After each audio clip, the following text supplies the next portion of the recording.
இயேசு தன் ஜீவனை நமக்காக விரும்பி கொடுத்தார்.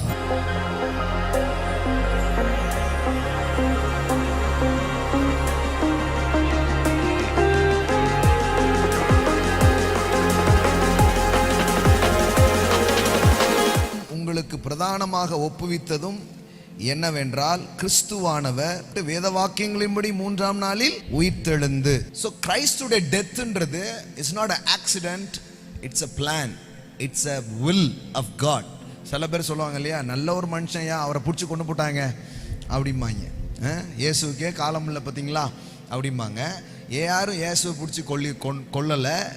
இயேசுவை அப்படி யாரும் கொல்ல முடியாது.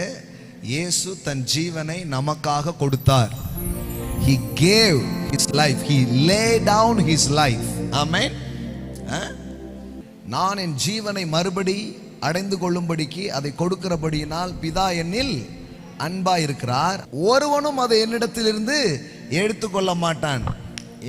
என்னை எவனாலையும் கொள்ள முடியாதுன்ற ஒருவனும் என்னிடத்திலிருந்து அதை எடுத்துக்கொள்ள மாட்டான். நானே அதை கொடுக்கிறேன். அதை கொடுக்கவும் அதை திரும்ப எடுக்கவும் எனக்கு அதிகாரம் உண்டு. இந்த கட்டளையை என் பிதாவினிடத்திலிருந்து பெற்றுக்கொண்டேன். எல்லாம் சொல்லுங்க, இயேசுவை யாரும் கொல்ல முடியாது. ஆமென்.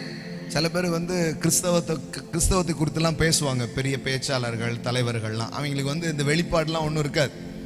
நல்ல மனுஷங்க இயேசு. அவர் நல்ல மனிதர்கள் ஒருவராக அவரை பார்க்குறாங்க. புத்தன், காந்தி. இயேசு பிறந்தது பூமியில் எதுக்காக? தோலா ஏழைகள் நமக்காக அப்படின்னு அந்த புத்தன் காந்தி வரிசையில் யாரை சேர்த்துட்டாங்க? இயேசுவையும் சேர்த்துட்டாங்க.